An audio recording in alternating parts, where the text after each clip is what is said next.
Feira às 19 horas com a nossa live, nosso compromisso falando com a verdade. E hoje eu estou aqui com uma convidada especial, mas na verdade ela vai tomar de conta da live hoje, não sou eu, que é a jornalista Beatriz Marques. Boa noite. Boa noite, Silvio Antônio, boa noite a todos os internautas que estão participando aí dessa live. Tem muita coisa, né, acontecendo. E eu falei, deputado, vamos conversar, vamos fazer uma entrevista, né? Tá começando o ano legislativo aí, vamos falar um pouquinho daquele mês de atuação que foi excepcional, né? Disseram, inclusive, que você parece que já chegou lá pronto, que já era deputado já há muito tempo, né? E aí a gente vê nos comentários as pessoas falando a seu respeito. É isso aí, parabéns, né? Pelo trabalho sendo realizado. Então, vamos falar um pouquinho, rapidamente, do que foi aquele mês, né? Sim. O que foi aquele mês, o que foi marcante, o que impactou. Beatriz, nós chegamos lá na Câmara Federal com muita vontade de trabalhar, né? De aproveitar essa oportunidade de exercer esse mandato, mesmo que seja curto, né? Na condição de suplente. E eu já cheguei e me identifiquei no ambiente. O meu partido, o PL, é um partido de oposição ao governo federal, e aí eu encontrei todos aqueles deputados, né, famosos, a Bia Kicis, o Nicolas, a Carla Zambelli, o Polon, o André Fernandes, né, o Jordi, o Gilberto da Paraíba. E aí eu falei, eu estou em casa, né? Eu estou em casa com essa turma, tem o Sóstenes do Rio de Janeiro, que é pastor. Então assim, eu me senti muito à vontade. E em pouco tempo então comecei já, né, me posicionar e defender as bandeiras, né, da oposição, que basicamente a gente defende as bandeiras dos valores cristãos, dos princípios da família, né? A gente defende o livre mercado, a gente defende a liberdade do povo brasileiro. E combatemos então tudo que esse governo tem tentado colocar como imposição, até de forma assim forçada, né?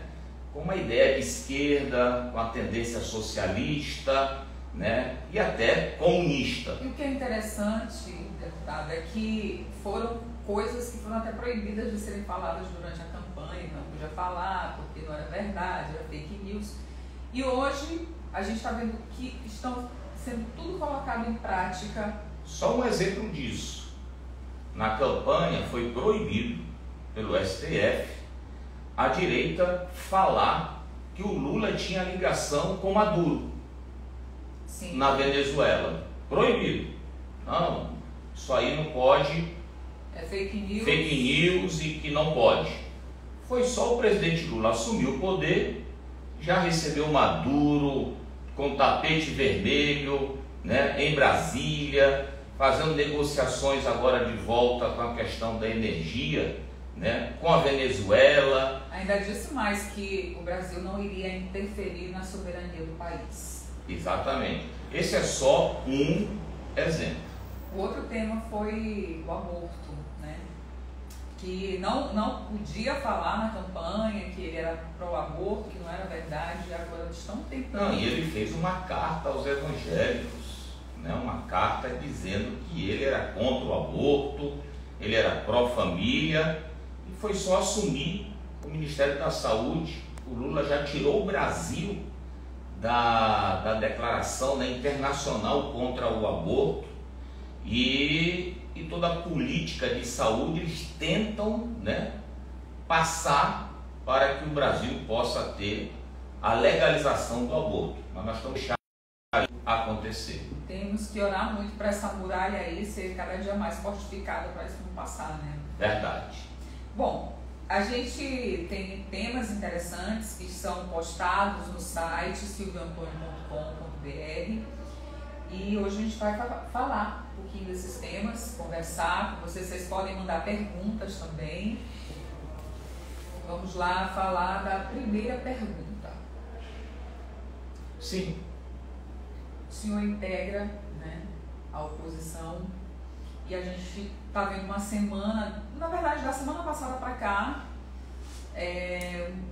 que os deputados de direita que fazem oposição ao governo, que eles estão aí com a PF de manhã, toque, toque, toque, toque, todo mundo agora, né, gosta de fazer esse negócio, toque, toque, toque, que está chegando cedinho na casa dos deputados. Na semana passada foi do Carlos Jordi, não foi nem na casa, foi no gabinete do Carlos Jordi. E na casa dele também. Ah, sim, na casa também. E aí também teve o delegado Ramagem, que foi alvo também de buscas, né, da Polícia Federal. Como é que o senhor está vendo isso? Beatriz, eu vejo isso como uma perseguição. Isso de forma planejada, intencional, do governo, tanto executivo como do STF. Um consórcio montado para perseguir os deputados, e acredito que senadores, né, e não só deputados e senadores, como nós tivemos o vereador Carlos Bolsonaro, né, essa semana, também recebendo a visita da Polícia Federal. Mas tem um motivo para isso. Qual seria o motivo? O que está por trás disso? Qual é a preocupação? É a força da oposição. A oposição fez, o PL, o maior número de deputados federais na eleição. Fez o maior número de senadores. Apesar de sermos a minoria no Congresso Nacional, mas como partido, nós somos o maior partido. O PL hoje tem 95 deputados federais, 14 senadores. Então isso deixa a esquerda preocupada. Nas votações, 95 deputados, né, fazem toda a diferença. Exatamente. E nós estamos agora, esse ano, de eleições municipais. E nós estamos com um planejamento de fazer, o PL tem nacional um plano de fazer o maior número de prefeitos e de vereadores. E tudo isso então começa essa perseguição por causa dessa força da oposição. Isso é um motivo. O segundo motivo, a preocupação deles. O Lula foi eleito pela maioria do povo brasileiro? Não. Não foi. Maioria de votos. Ele teve 60 milhões de votos, o Bolsonaro 58 milhões. Mas tivemos 20% de abstenção, de pessoas que não votaram. Tivemos os votos, somando os votos nulos e brancos, ou seja, a totalização de brasileiros, a maioria não votou em Lula. Não votou. E isso é uma ameaça para as próximas eleições. Porque com o desgoverno que nós estamos vendo aí, com gastos e com defendendo bandeiras, né, de esquerda, bandeira socialista, e o país é um país conservador, de cristãos, de pessoas de bem, de pessoas que amam a família, com certeza em 2026 isso pode virar. Observando nas redes sociais, né? Hoje esse acesso à internet, às próprias redes, daí a preocupação da regulamentação das mídias, né? Da censura. A gente vê as pessoas lá no Nordeste reclamando do que está acontecendo, né? Na parte da transposição do Rio São Francisco, as águas foram bloqueadas, o nordestino voltou a sofrer sem água. Também os preços, né? Se agora o supermercado faz o L, Passaram um pente fino, né? Estão passando um pente fino no Bolsa Família. O Bolsa Família no Nordeste foi o mais afetado por essa decisão. Então, assim, as pessoas estão indo nas redes sociais reclamar, elas estão vendo o que está acontecendo. Aquela pessoa, né, que não tem tanta cultura, não tem tanto entendimento, não sabe muito de política, mas ela está sentindo o que está acontecendo com ela, no cotidiano dela. Então isso também para o governo é preocupante. Enquanto a oposição está falando, olha, nós queremos o livre comércio, nós queremos que você prospere, a gente quer levar água, né, às regiões mais secas do país. Então, tudo isso é preocupante. E também em relação aos deputados que foram afetados pelas ações aí da Polícia Federal, eles dizem que o único objetivo é atingir a imagem, desgastar a imagem deles, porque eles vão concorrer a prefeituras esse ano. O Carlos Jordi em Niterói e o Alexandre Ramagem no Rio de Janeiro. Isso. E o mais grave, o Carlos Jordi é o líder da oposição na Câmara Federal. É o nosso líder, da nossa bancada de oposição. E as provas que a Polícia Federal, que justificou o ministro Alexandre de Moraes fazer buscas e apreensão, é assim, é uma vergonha. Na base do print. Entendeu? Do print de uma foto fake news montada de uma pessoa que forjou a foto, que ligou o deputado Carlos Jordi, ou seja, coisa sem fundamentos. E o pior disso tudo, inclusive entra aquela questão, né, da PEC do foro privilegiado, porque o STF hoje, ele acusa, ele julga, ele faz tudo.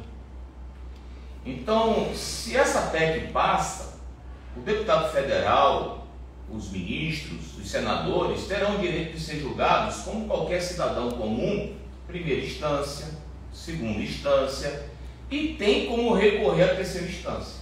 No caso dessa injustiça com o deputado federal Carlos Jordi, comprovadamente, a quem ele pode recorrer?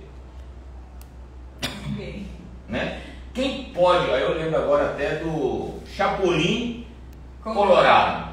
Quem poderá nos defender? Bom, disse que nessa questão, não me lembro agora da frase, que a pior ditadura é a do judiciário. Porque chegou no último, você não tem mais para quem recorrer, né, quem pedir ajuda, vai fazer o quê? E o pior, eles se consideram, né, os superiores, né, quase um deus, né? Você não sabe, a Polícia Federal bate na sua casa para fazer busca e apreensão. Eu posso ver os autos do processo, eu posso saber o porquê que vocês estão aqui não é sigilo, não sabe de nada. Então você imagina como nós nos tornamos reféns. Então você tem um STF que hoje, pelas suas ações, tem um lado que deveria ser imparcial, porque o ministro Alexandre de Moraes, ele faz comentários com posição política. Inclusive ele chegou a dizer ultimamente que lá no 8 de janeiro havia um plano para matá-lo, enforcá-lo. Olha o drama. Eles iam me matar, eles iam me enforcar, eles queriam me prender. Ou seja, ele nunca apresentou provas disso. Mas se ele diz que ele é vítima de 8 de janeiro, ele não pode julgar a causa. Nunca, jamais ele poderia estar envolvido com esse julgamento. Ele teria que se afastar. Mas nada acontece. Nada acontece. Então o que nós estamos vendo são ações jurídicas infundadas e com tom de perseguição. É só isso que a gente consegue ver. Deputado, essa inquietação também é do povo. Ao ver o que está acontecendo, como o STF está agindo, que se tornou, dizem que se tornou partido político, né? Com base nas frases ditas por eles mesmos. E a pergunta que é feita: o que a Câmara dos Deputados pode fazer? Hoje o nosso presidente, senador do Congresso, me fugiu agora o nome, mas assisti hoje ele falando, o líder da oposição no Senado Federal, Rogério Marinho. Então hoje a fala do senador Rogério Marinho é pressionar os líderes do Senado, o Rodrigo Pacheco, da Câmara Federal, o Arthur Lira, para ter um posicionamento em defesa do parlamento, do que está acontecendo, porque isso pode acontecer com qualquer um. Hoje a oposição, amanhã esse governo, pode ir para um lado extremo, vai estar todo mundo refém desse sistema, desse aparelhamento que estão fazendo aí. Esse é um ponto. Outra coisa, o que nós podemos fazer na oposição? Obstrução. Obstruir todas as votações até que essa situação seja resolvida.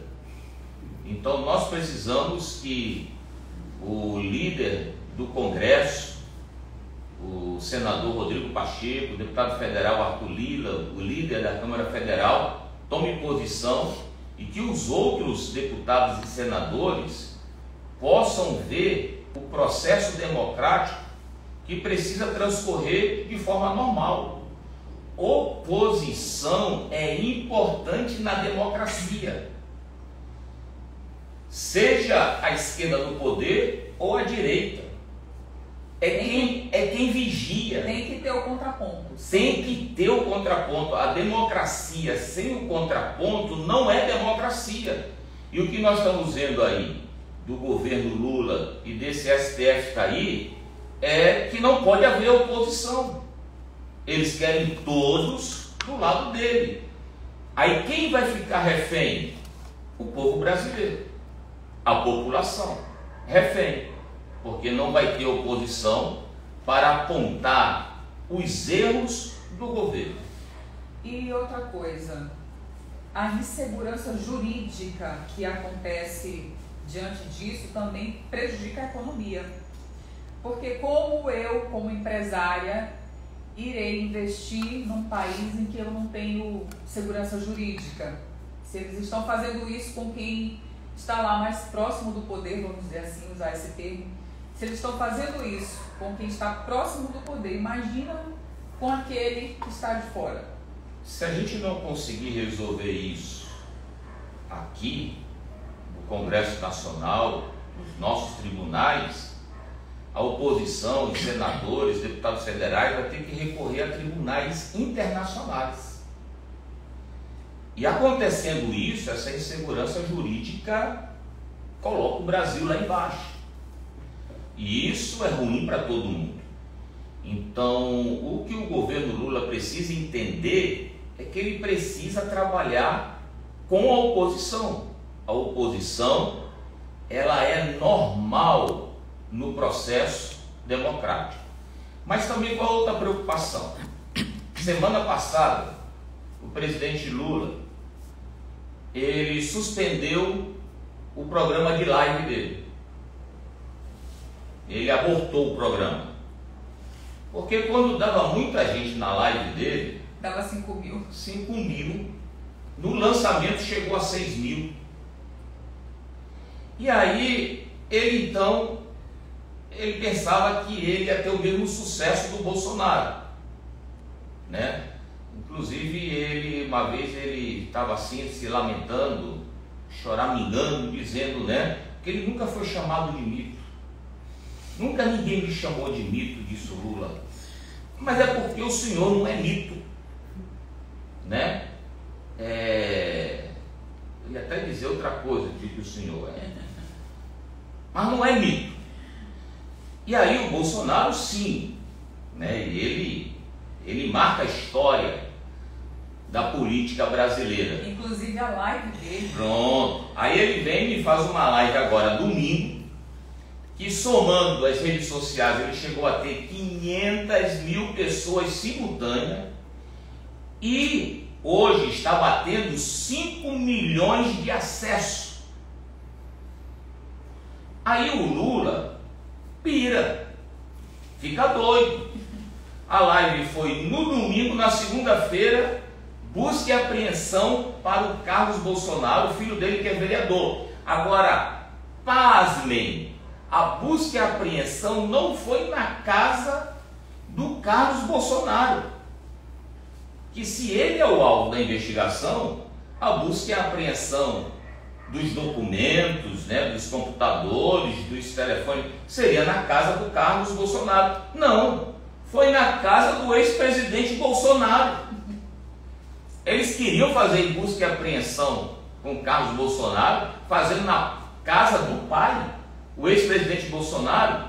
Não, tem acontecido coisas que são absurdas. E o povo brasileiro não é burro.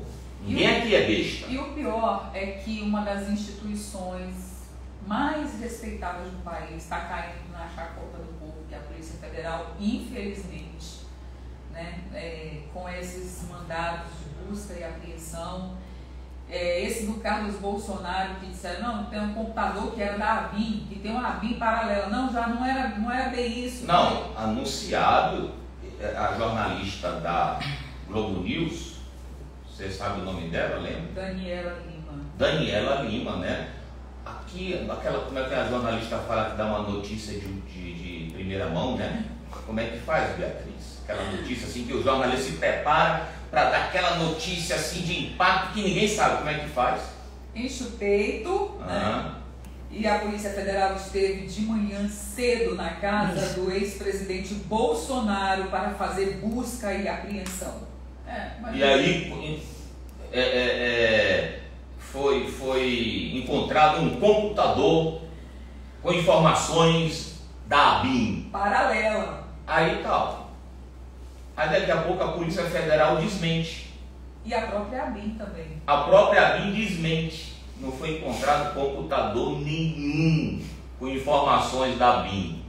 Ou seja, que mídia é essa comprada, né, que hoje ela recebe a maior verba de comunicação do governo federal? Ou seja, a gente pode dizer que ela é paga para dar informações até falsas, né, e perseguir. Eu não tenho dúvida disso. Agora, o interessante é que essa mesma mídia que propaga a fake news é a que está dizendo que vai fazer, né, que apoia a regulação das mídias contra a fake news. E aí, como é que a gente faz? É porque essa mídia, como a Rede Globo, sabe que aqui a nossa mídia aqui, ó, nossa televisão agora aqui, Beatriz Marques, nossa entrevista aqui, que não é na Rede Globo, que não é na Band, na SBT, é a nossa televisão particular. Isso aqui é a nossa ferramenta hoje, para divulgar a verdade, para falar o que nós precisamos falar, compartilhar. E já peço a você que está assistindo essa live e que vai assistir, compartilhe. Essa é a nossa arma que o povo brasileiro tem de informar e falar a verdade. É claro que a Globo quer acabar com isso. Olha só, aqui é o site do Silvio Antônio. Todos esses assuntos que a gente está tratando aqui hoje, tá tudo aqui. Ó, você pode ir, você pode pesquisar, tem aqui a última live, sempre vai estar disponível a live da semana. E aí todos os assuntos que a gente comentou e que ainda tem mais um para comentar, estão disponíveis no site. Bom, vamos para o segundo. Vamos lá. Vamos para mais um aí. E o Brasil, hein? Paulo Guedes Que saudade. Que saudade do Paulo Guedes, ele não errou não. Ele disse que o Brasil pode virar uma Venezuela. A gente teme isso, mas confiando em Deus e na direita... Não, eu vi uma entrevista do Haddad, antes de ser ministro, e falaram sobre o que ele sabia de economia, e aí na entrevista ele fala, né, que ele estudou uns 2 meses de economia na faculdade, e que ainda pescou para passar. Então, esse é o nosso economista, que não é economista. É o ministro da Economia que não é economista. Então, não tem como dar certo, Beatriz. Esse é um ponto. E o segundo, por que não tem como dar certo? O que mais o governo tem feito, de dezembro para cá, né, aprovando a nova reforma tributária, a LDO, a LOA, é aumentar a arrecadação. Já vem mais aumento aí, gás, aumentar. Cozinha, botijão, tudo aquilo que diesel. O governo Bolsonaro fez, né, retirou impostos do diesel, combustível, gás, voltou tudo. Incentivos para quem trabalha com eventos, corta, e vários outros incentivos só para aumentar. Mas não adianta aumentar a arrecadação se alguém não disser para o presidente Lula parar de gastar. Tem que parar de gastar. Tipo um tapete de 117 mil reais. Não, 117, um tapete. Um tapete. Mas ele gastou, ele fez uma licitação de 374 mil só para comprar tapete. Um sofá, para ele sentar com Dona Janja, de 65 mil reais. 1 bilhão gastos só com viagens em 2023. Fora os gastos que ele tem feito como governo. Ou seja, são 230 bilhões o déficit público do Brasil. E o Brasil tem a maior dívida. O Brasil já é o maior devedor da América Latina. Passou a Argentina e vai em primeiro. A Argentina, que vem, né, de um governo de esquerda que perdeu a eleição, quebrou o país com inflação de 100% ao ano, chegou a bater 100% de inflação, endividada. Hoje o Brasil está mais endividado do que a Argentina. Isso é uma vergonha. Eu vou até ler aqui rapidinho, que é curta essa notícia a respeito desse assunto. O Brasil está mais endividado que a Argentina e está em primeiro lugar na América Latina como devedor, segundo o levantamento do Instituto Internacional de Finanças, divulgado pelo Instituto Milênio. Os dados apontam que desde o ano passado o Brasil assumiu essa infeliz liderança, atingindo a marca de 85% do PIB em dívida pública. O outro dado alarmante foi divulgado na segunda-feira pelo Tesouro Nacional, Banco Central e Previdência Social, apontando que o governo fechou 2023 com um déficit primário de 230 bilhões e meio de reais, o segundo pior da história, superado apenas pelo ano de 2020, que foi o início da pandemia de Covid-19, quando o rombo foi de 940 bilhões de reais. Esse déficit resulta do desajuste entre as despesas do governo e as receitas, quando os gastos superam o caixa do dinheiro público. Imagina você, cidadão, que trabalha, que produz, e você consegue um resultado. Esse seu resultado, esse valor X, é 100% do seu resultado. Mas você trabalhou, suou, produziu. Isso para o Brasil se chama PIB, que é o que o Brasil produz. A soma de todas as riquezas. A soma de todas as riquezas. Agora imagine você, cidadão, que trabalhou para ter riqueza, uma receita, e você gasta 85% disso com dívida. Ou seja, não adiantou tanto trabalho, produzir tanta riqueza. Só para você entender o que significa esses 230 bilhões em 2023. Bolsonaro deixou positivo 59 bilhões. Quase 60 bilhões positivo. Entregou o governo redondinho. Com as contas no azul. No azul para o Lula. Está aqui, ó. O Brasil vai bem economicamente. Mesmo administrando uma pandemia. Entregou positivo. O Lula gasta 85% de tudo que produz, que arrecada, gasta os 49 bilhões do Bolsonaro e ainda deixa uma dívida de 230 bilhões. Ele está colocando o Brasil no buraco. Mas o Haddad hoje foi dar explicação do que foi que aconteceu, né, para estar com esse rombo fiscal. Ele falou que o governo Lula está pagando contas do Bolsonaro. Absurdo. Foi o Bolsonaro que fez despesa de 1 bilhão de viagem. É a conta do Bolsonaro. Me poupe, né? A gente está vendo aí o que esse governo está fazendo. É isso aí, Beatriz. Esses foram os nossos dois assuntos, esse bate-papo bem gostoso aqui com o deputado Silvio Antônio. O ano vai começar o ano legislativo, dia 5 de fevereiro. E você encontra informações aí do deputado, das suas ações nas redes sociais, Silvio Antônio MA, Twitter, Instagram, Facebook. E também o site silvioantonio.com.br, que você vai acompanhar aí o dia a dia do trabalho do deputado, o que ele está fazendo. Ele chegou bem feroz aí para defender o país. E você pode ajudar compartilhando nas suas redes sociais, para os seus amigos, para a sua família. Vamos juntos aí nessa caminhada em favor do Brasil, em defesa da família, da fé, Deus acima de tudo. E semana que vem a live eu vou fazer de Brasília, eu vou estar lá. E eu tenho uma notícia muito boa para o Maranhão, uma ação nossa como parlamentar. Te aguardo quarta-feira que vem. É isso aí, tchau, tchau. Boa noite.